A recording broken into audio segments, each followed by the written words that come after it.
Hey y'all, Joel here, your friendly neighborhood data guy, and we are going to talk about the most important metric for your email program. So stick around.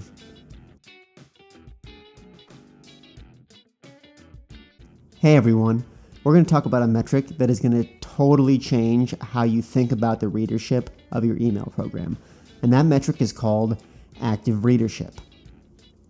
What is active readership? Active readership is a count of anyone who has taken an action for your program during a time scale that makes sense for your program. I'm going to go into some examples in a second, but I want to talk about why that definition is so powerful. Active readership is a super powerful definition because it combines both action and inaction into one metric. So, in order to be in this metric, you had to take an action to get onto this active readership. And if you did not take an action, or you did take the action to unsubscribe, you will get off of this active readership metric. But it captures both that action of going in and the inaction of coming off because you don't read it. Now, why does that matter? Unsubscribes are an action, and overall your email program is going to be dominated by inaction over action. So we want to make sure that we're measuring both the active side of what's happening and the inactive side. Let's look at what this metric should look like at a few different email programs. At like a small nonprofit where you only send, it's very small. There's one person running the email program. You can only get out a few sends a month if you can even do that. You'd probably want to look at like your last 3 or 4 emails. Whoever has opened in the last 3 or 4 emails, whenever you were able to get those out, that's who you would consider your active readership. In a bigger context where you have a schedule, you're probably sending multiple times a week, and there's drives, at the end of the year where you're able to get a lot of emails out. In that case, you probably want to look at a time-based metric, like looking back at your 15-day actives, whoever has taken an action on an email in the last 15 days, even larger, 30 or 60, 90-day actives, depending on how active your email program is. There's other types of definitions. If you are a marketing professional, you're probably going to want to look at anyone who has ever interacted with one of your marketing emails, since that's just such a low click-through rate. If you're a public media company, your newsletters have a lot of value.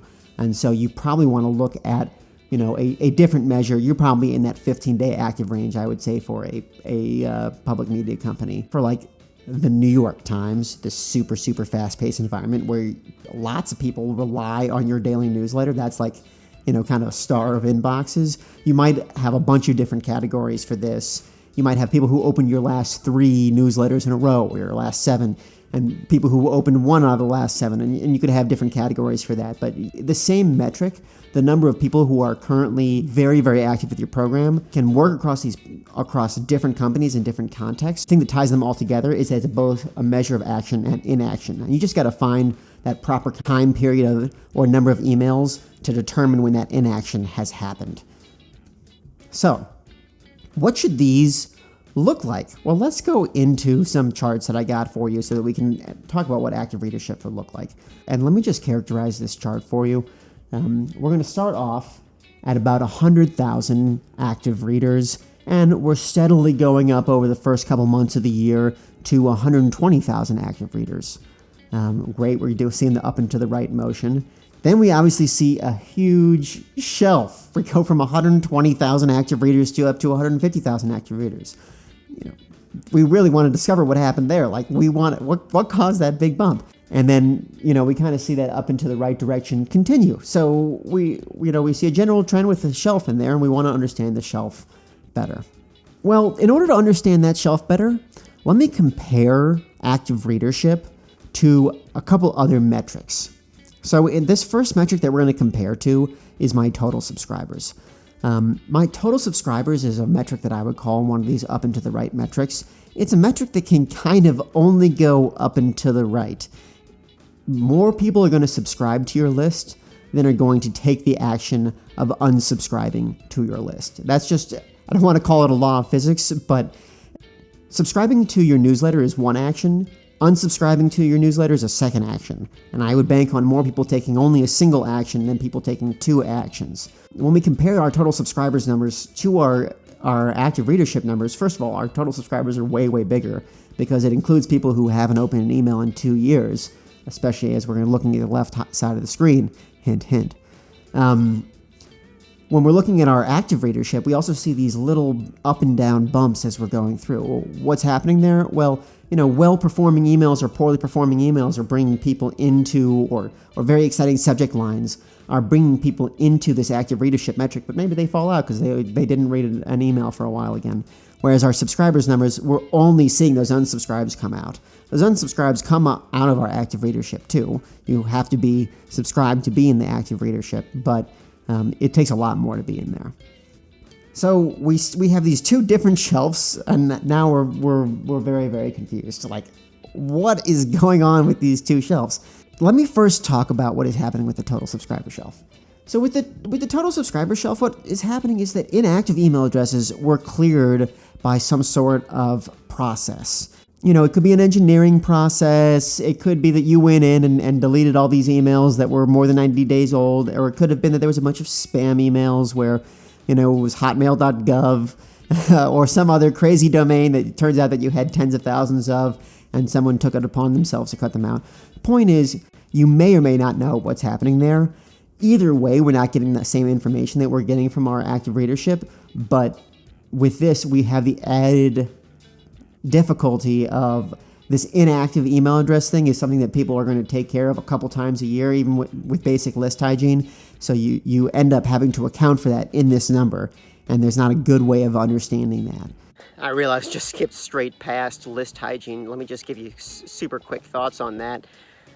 List hygiene and active readership are two sides of the same coin. When you're sending out an email, you want to send that email to your active readership first. And if that does really, really well, then you can send it out to your more inactive readership because you're more likely to get a response from them.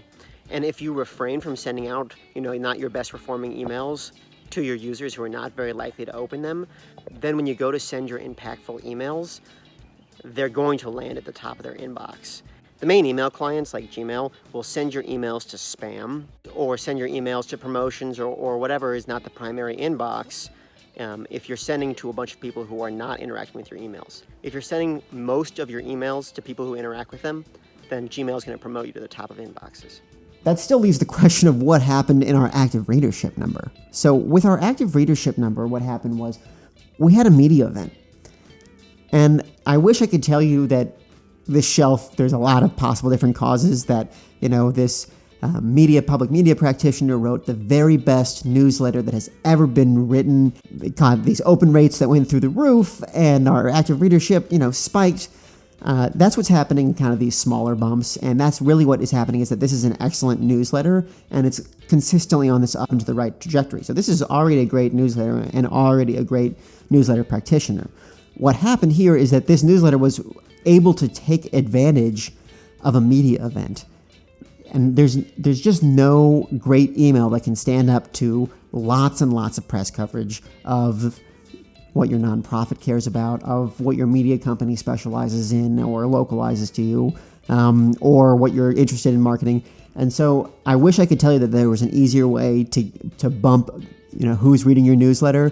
But what I'm going to tell you through this channel is that you need to be absolutely prepared to capitalize on the few times a year where you get these opportunities for spikes, and you really have to capture those opportunities because they're not a given, and even the very best practitioners can, making everything go up and to the right will not have the same effect as being able to capture these special moments. I want to talk about another metric that you're already looking at, and this is one of my favorite metrics, and it's a metric that you have to look at, but it really needs a lot of context and that active readership gives it in order for it to make sense. So the metric is new subscribers. How many new subscribers do you have to your email list? And this, by the way, is not an actual email metric. This is a website metric. Where do new email subscribers come from? They don't come from your email list. If they were new subscribers, they'd already be on your email list. They come from your marketing. And most likely almost all that is through your website. So this is a website metric, even though we're talking about email here. Your chart could look like this, but your chart actually looks like this because there was one outlier day and there's nothing to fix it. Pet peeve of mine. Anyway, we'll move on. So the problem with this active readership number is that, again, it's one of these only positive up and to the right metrics, and two, it has a lot of variability. Anything inside of a large range is normal. And the problem with that is I look at this and I say, well, here was a big spike. Let's say I compare, January 10th to January 13th. Well, what was that huge spike about? Well, they were both kind of in the normal range, and so I don't necessarily want to go investigate that, because if I look at my, end of January and then beginning of middle of February, I have the same volatility. So it's like I'm likely not going to find a common cause to all of these things.